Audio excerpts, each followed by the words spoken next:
So what's up, guys? I picked up this 21,000 mile Honda V Star 250. First thing we're gonna do is change the oil. We'll need a 17 millimeter wrench. I'll take a picture where the drain bolt is for you because you can't really see it otherwise.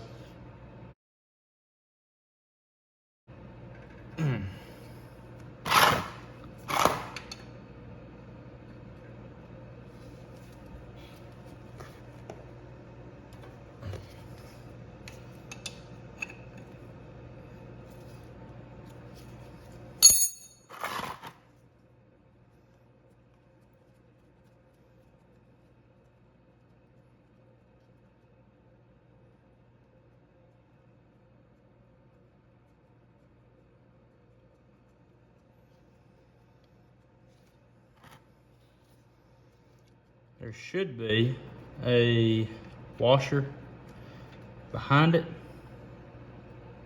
Mine's stuck to the bolt, so that's good. And I know for a fact this bike was overfilled with oil.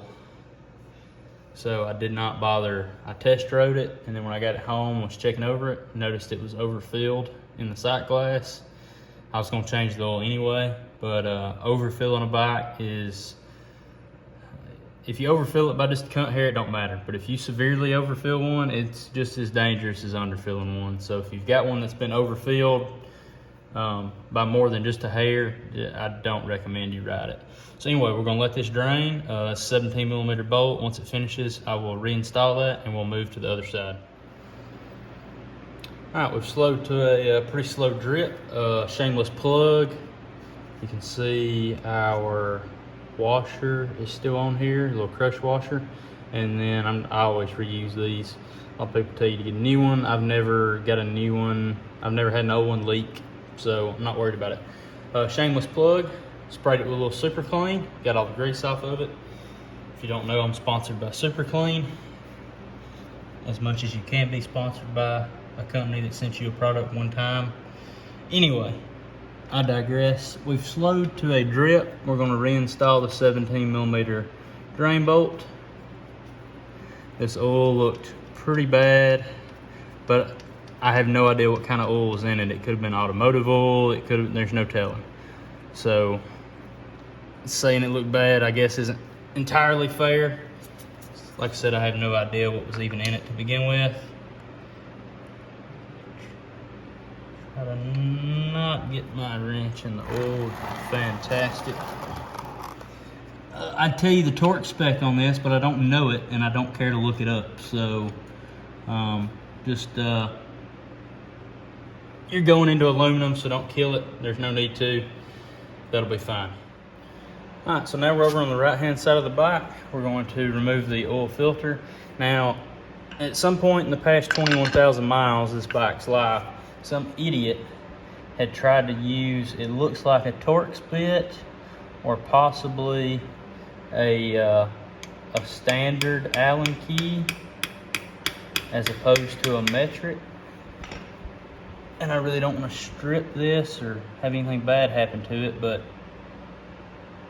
my Allen key doesn't want to fit in there that great. I would say it's fitting in there deep enough though. So anyway,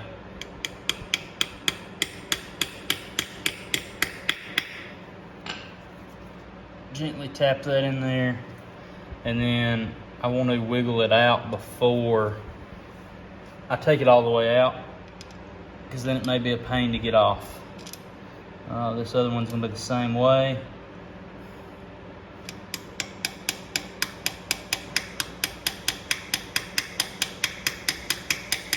I recommend you don't do this work with your oil pan right underneath you like I am, unless you're prepared to dig your Allen key back out. And all three of them are this way, so that one's not as bad. So yes, it's definitely a metric Allen, specifically 5 mil. My gosh, that one is tight. Like, that one's dangerously tight.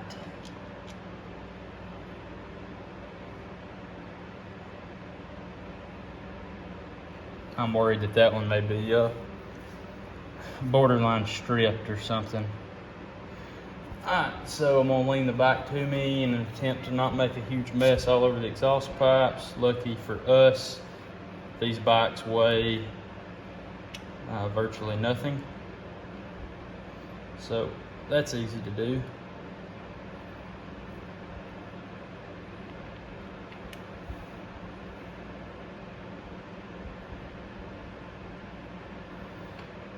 Start with this bottom one. Really hope that it I was hoping it would start draining after that, but not going to.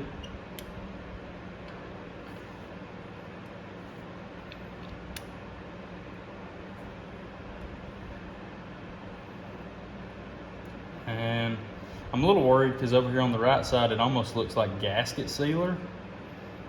So that's less than ideal, is squeezing out over here.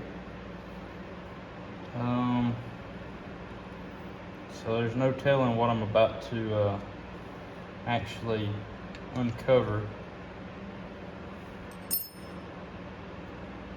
I'm gonna leave that bolt in.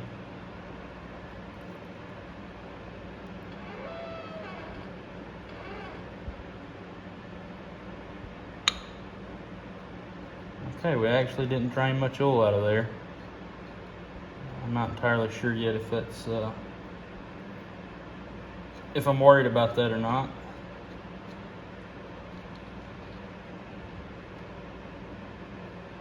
Alright, so hold that cover tightly.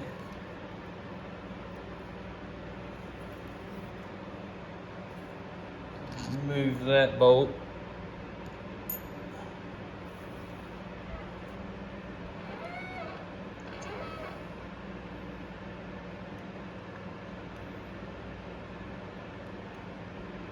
Oh, okay. So I can't really tell you for certain. Oh, that's not good. If that's gasket sealer or maybe this O-ring was just pinched, and I really can't tell. But anyway, it's not leaking a bunch, so we'll put it back on the side stand. And try to get this mess cleaned off. I do not have, unless one K&N, you bastards. Unless one come with the new oil filter, I used K&N part number KN-145. And negative, no new O-ring. So I'm gonna have to reuse this O-ring unless I wanna go to the store and buy another one. So let me try to get all this cleaned up and we'll move on from there. All right, so the main thing I'm trying to focus on with cleaning this off is to keep as much of it. You don't want any of it getting in anywhere it shouldn't be. So trying to wipe it away from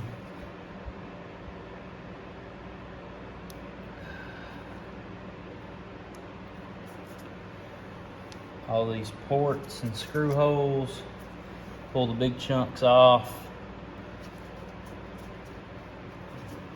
make sure the little chunks that stick to the rag don't fall back in there, they stay stuck to the rag.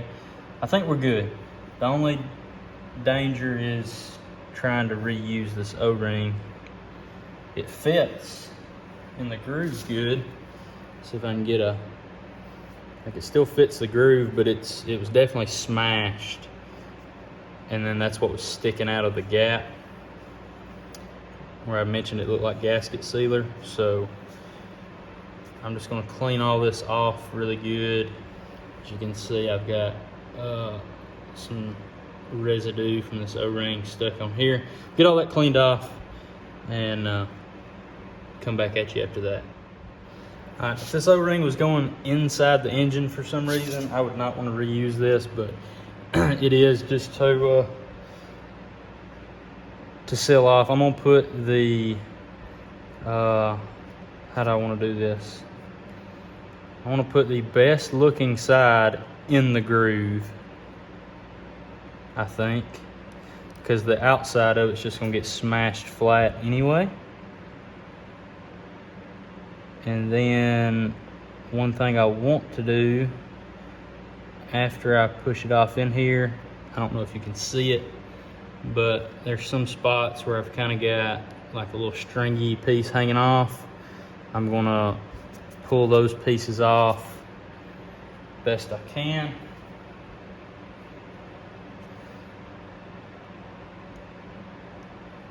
And it definitely protrudes past when you view down it. So hopefully it'll seal off. It was sealed off before, so we'll give it a shot. The new oil filter, this again is, if you're just gonna go to an auto parts store, it is KN-145 for the V-Star 250. One end of it has a opening, one end is blocked off. It appears as though the blocked off end is what goes inside the cover, and the open end goes towards the engine, which happens to be also the end with the writing on it. So that should slip, and I've still got oil in there. Normally I would put a little oil on all these rubber grommets and stuff, but I've still got some oil in here, and I'm going to spin the filter inside here, which will coat them, and it does fit perfectly in that orientation, just like it should.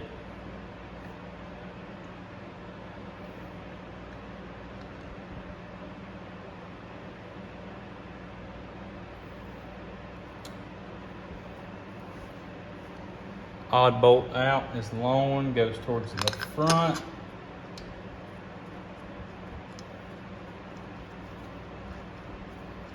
Other two bolts are equally lengthed, probably about an inch long, roughly.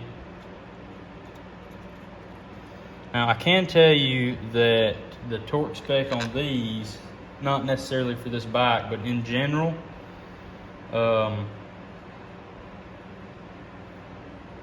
is around 8 foot-pounds. Any of these, I don't know what the metric size actually is, but these 1024-ish size bolts on these bikes, whether it's a dirt bike, just about everything I've dealt with, dirt bike, four-wheeler, they all use about the same size bolt. Like I said, I don't know what metric size equivalent it is, but it's roughly a 1024 as far as its diameter and thread pitch, if you was trying to look at it from a standard point of view. But they all pretty much around that 8 foot-pound mark. I'm not going to get out my torque wrench.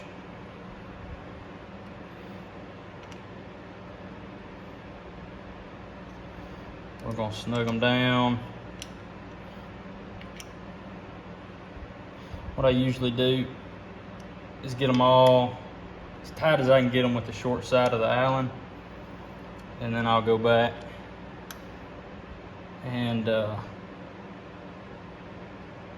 put just a little more on them. That's all it takes. It's about like doing hard drugs, kids. Just a dab will do you. Just a dab will do you. Make sure it's good and clean. That way if we have an oil leak, we can spot it. And then fill it up with oil. Alright guys, I have the luxury of having a bike stand, and this bike does have a sight glass. So if you don't have a center stand, you'll just have to trial and error kind of deal, or you can maybe give your neighbor a beer and let him come over and hold it upright for you, or your wife, or whatever. So it says it holds 1400 CM3, which is I don't know, cc's, even though it's cubic centimeter squared, cubed rather.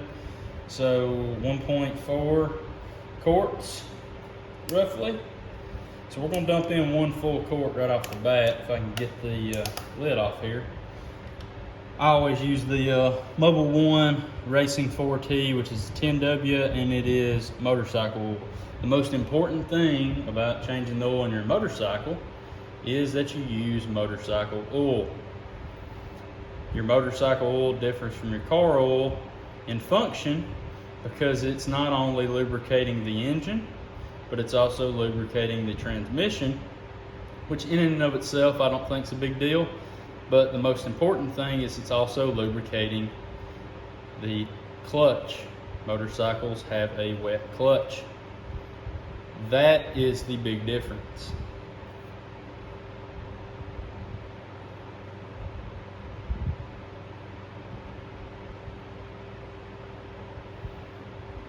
So I've ran Mobil 1 in everything from Honda 50s to KTM motocross bikes to Victory cross country touring bikes. I ran it in my Harley Sportster. I ran the 1040 in the engine and the 2050 in the primary. I've used it in everything. I've been using it in everything since I was old enough to drive myself to the store and buy my own oil. The sight glass on this bike is fuzzy. I'm not going to be able to show you that. But if you ever run into that on any bike you're working on, 2 things. One, clean the thing really well.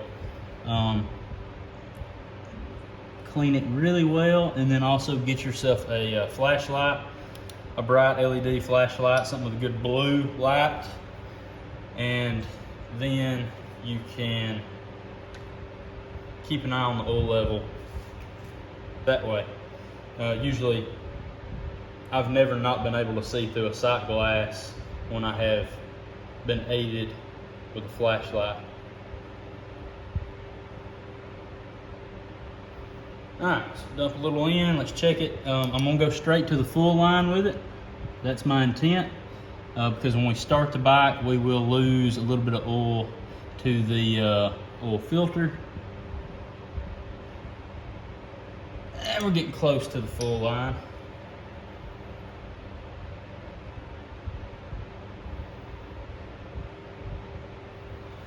Skosh more.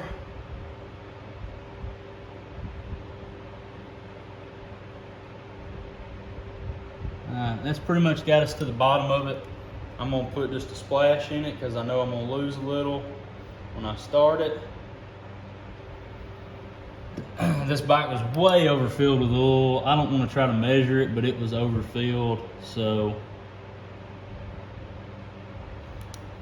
all right, we're gonna start the bike up. I'm not even gonna bother taking it off the center stand. It's not gonna run long enough for the exhaust to get hot and melt my rubber pads on my lift or anything. So we'll start it up.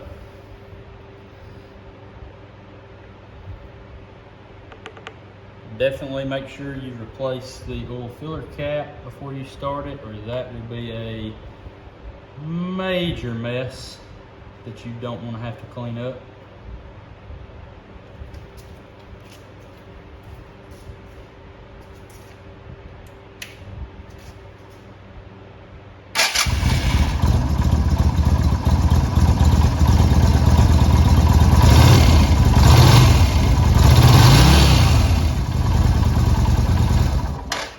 Let it idle for just a few seconds, flip the throttle, make sure you're pulling oil through the system,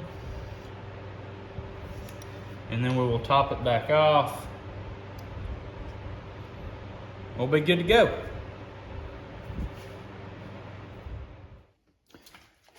Alright, sorry for the crappy camera angle as I button up here, but I did measure the old oil. Came poured into a 5-quart container, and it had 1 3/4 of a quart in it, and that's with some waste in my process of changing the oil. The bucket actually caught the oil in, it still got oil in it, draining off camera. So it was definitely overfilled. So we've gotten that taken care of, and in the next video, going over this bike, if you're a subscriber or you're coming across and you're looking for XV 250, Virago 250, Vstar 250 content. Don't worry, I've got more coming. We're going to clean this bike up really well. It's not that it's in horrible shape. Like it's not filthy dirty, but we're going to clean it up really well, polish it up really good, take care of any other mechanical issues that may arise along the way. Hopefully none. And we're gonna flip this thing for a profit. This is another flip. If you haven't never been to my channel before, I do quite a few of these flips throughout a given year. The last couple flips I did were Honda Rebel 500. That specifically is the last flip I done. So anyway, I'm done rambling. It's hot. That's how you change the oil on a V-Star, Virago, or XV, depending on what country you're in. 250 should be the same for the 125. For those of you who are not American, if you're in other countries, they actually make this in a V-twin 125. So anyway, catch y'all next time.